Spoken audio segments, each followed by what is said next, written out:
রাজনীতিতে আমিরে জামাত চূড়ান্ত ঘোষণা দিয়ে দিয়েছেন সোহরাওয়ার্দী উদ্যানের মহাসমাবেশে। রাজনীতির গতি প্রকৃতি নির্ধারক আমিরে জামাত যা বলেছেন ওইটাই। আগামীর রাজনীতি চলবে কিসের ভিত্তিতে, কে পক্ষের কে বিপক্ষের, কার বিরুদ্ধে কাকে ধরাই দিতে হবে, সব আমিরে জামাত ক্লিয়ার করে দিয়েছেন। আমি সংক্ষেপে বিশ্লেষণ করছি। এবং আমিরে জামাত ডাক্তার শফিকুর রহমান যা বলতে চেয়েছিলেন কিন্তু বলতে পারেননি, অসুস্থ হয়ে পড়েছেন। অসুস্থ হওয়ার পরও সংক্ষেপে বলেছেন মৌলিক কথা, তারপরও আরো কিছু কথা বলার ছিল যেগুলো বলতে পারেনি, সেটা প্রকাশিত হয়েছে, সামনে এসেছে, সেটা বের হয়ে এসেছে, জামাত ইসলামী সেটা জানিয়ে দিয়েছে। তো এই বিষয়ে আজকে বিশ্লেষণ করব দর্শক। যদিও ইটস টু লেট, আমির জামাতের বক্তব্যের বেশ পরে বিশ্লেষণ করছি। তার বক্তব্যের তাৎপর্য বা ফলাফলটা আগে বলি। ফলাফল হচ্ছে আগামীর রাজনীতি নির্ধারক আমির জামাতের বক্তব্য।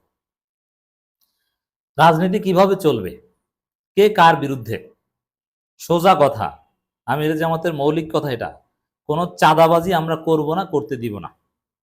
তাহলে এই যে চাঁদাবাজি করে বিএনপির লোকজন, কিছুদিন পর জামাত চরমানে এনসিপি ঐক্যবদ্ধ হয় ওই চাঁদাবাজদের ধরে পায়ের গোড়ালি থেকে মাথা পর্যন্ত পিটিয়ে বিদ্যুতের খাম্বার থাকে বেঁধে রাখতে হবে বিএনপি চাঁদাবাজদের। আমির জামাতের কথার একটা তাৎপর্য এটা, কারণ চাঁদাবাজি করতে দিব না, চাঁদাবাজি করতে দিব না, চাঁদা দিব না এটা বলেনি, চাঁদাবাজি করতে দিব না। এর মানে যে চাঁদা দিবে তাকে ধরবো, পিটানোর কথা বলেননি। আর বাস্তবে এটা, চাঁদাবাজকে আপনি যদি ধোলাই দিতে না পারেন, অন্য চাঁদাবাজটা ভয় পাবে না। এই জন্য আমির জামাতের বক্তব্যের তাফসীর হিসেবে আমি বলবো, চাঁদাবাজকে ধোলাই দিতে হবে, বেঁধে রাখতে হবে, ডেটারেন্স ক্রিয়েট করতে হবে, কারণ সব চাঁদাবাজকে আপনি ধরতে পারবেন না। এই জন্য দুই চার জায়গায় যদি ধরতে পারেন, ধরে আপনি যদি পেটাতে পারেন এবং সেটা যদি ভিডিও করে ছেড়ে দিতে পারেন, দেখবেন যে বাকি চাঁদাবাজরা অনেকেই চাঁদাবাজি ছেড়ে দিবে। এবং আচ্ছা মতো পিটাতে হবে, ওর চান্দা একদম ঢুকাই দিতে হবে পিছন থেকে পিটিয়ে, এবং সেটা ভিডিও করতে হবে। এরকম যদি দুই চারজন বিএনপির পান্ডাকে ধরতে পারেন, তাহলে আমির জামাতের বক্তব্যের হক আদায় হবে যে আমরা চাঁদাবাজি করব না, চাঁদাবাজি করতে দিব না।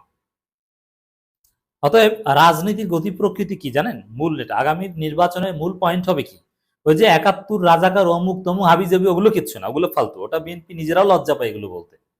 এবং টকশো গুলোতে দেখবেন যে বিএনপি নেতাদের মুখ কুত্তার মতো হয়ে যায় যখন খালেদ মহিউদ্দিন জিজ্ঞেস করে বা যমুনা টিভির সেই উপস্থাপিকা জিজ্ঞেস করে যে আপনারা এগুলো কি বলছেন, কোনোদিন তো বলেন নাই, কোনোদিন জামাতকে রাজাকার বলেননি, এদের নিয়ে চলেছেন, আপনাদের দলে রাজাকার, আপনারা রাজাকার, রাজাকারের সন্তান, আর আপনারা বলছেন রাজাকার, এগুলো তো কোনোদিন আপনারা বলেনি, এখন কেন বলছেন?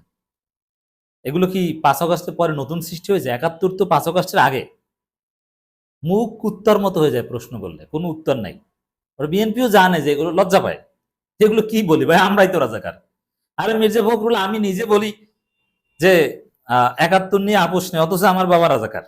মির্জা ফখরুল নিজেই কোনো মুক্তিযুদ্ধ করেনি। আমির খসরু মাহমুদ চৌধুরী ৭১-এর কথা বলেন, আর সে নিজে রাজাকারের ছেলে। এটা বিএনপি জানে যে এইগুলো, এইসব ন্যারেটিভ দিয়ে আগামীর রাজনীতি বা ভোট হবে না, এগুলো কোনো প্রভাবই রাখবে না। বিএনপিও এক পর্যায়ে বলবে না, বললেও এগুলোর কোনো ভ্যালু থাকবে না, বা জনগণ ভোট দিবে দিবে না, অথবা এরকম হবে না যে অমুক দল রাজাকার অতএব তাদেরকে ভোট দিবে না, এগুলো কেউ করবেই না। তাহলে কি হবে? তাহলে হবে এটা যে কে চাঁদাবাজ আর কে চাঁদাবাজ না।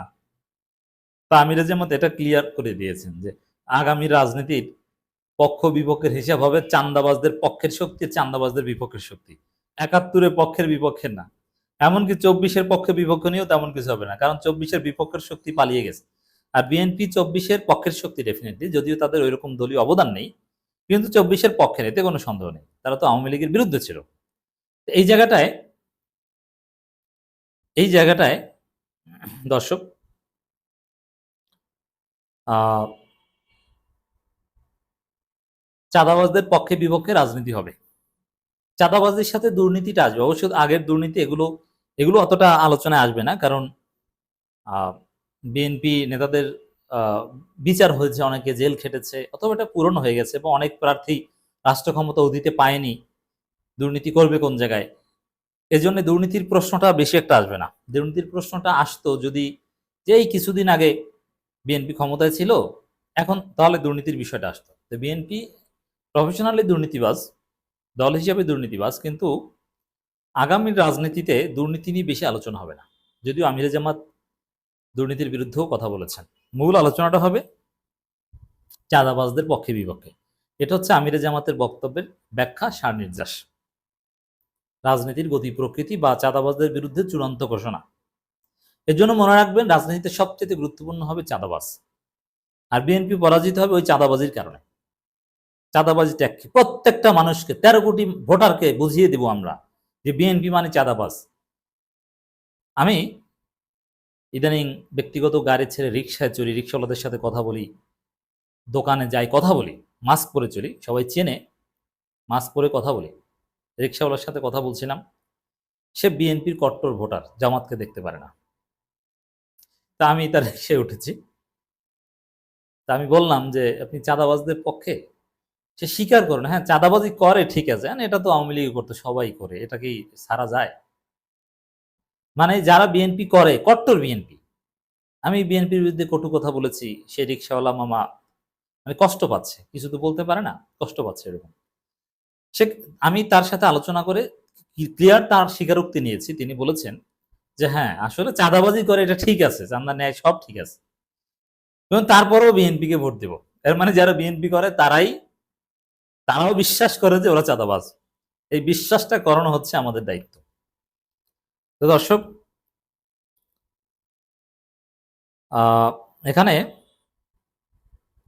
চরমোনাই, এনসিপি, ভিপি নূর সবাই চমৎকার বক্তব্য দিয়েছেন, সবাই ঐক্যের কথা বলেছেন। বিএনপির বিরুদ্ধে ঐক্য, এই ঐক্যটা হচ্ছে বিএনপি বিরোধী ঐক্য, এটা মনে রাখতে হবে।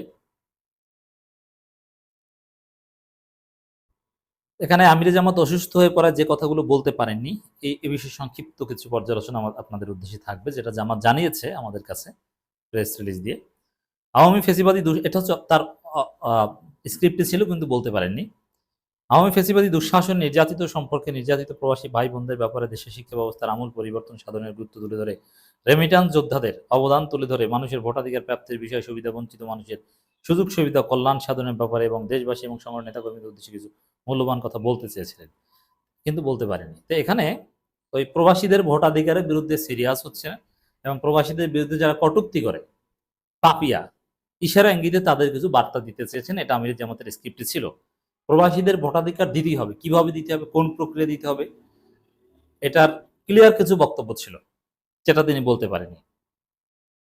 এবং ওই রেমিটেন্স যোদ্ধাদের বা আমাদের প্রবাসী ভাই বোনদের যে অবদান, এই জন্য কিছু ডেটা স্ট্যাটিস্টিক্স তিনি নিয়েছিলেন, যেগুলো বলার কথা ছিল কিন্তু বলতে পারেননি। এবং এই যে জামাত শিবিরের কিছু লোকদের গালি দেওয়ার যে অভ্যাস আছে, সমালোচনা সহ্য করতে পারে না, সমালোচনা করলে গালি দেয়, গালিবাজ শব্দ নিয়ে, যেটা বাঙালি চরিত্র এবং গালির গুরুত্ব আছে, কিন্তু জামাত শিবিরের রোকন শিবিরের সাথী সদস্যরাও গালি দেয়।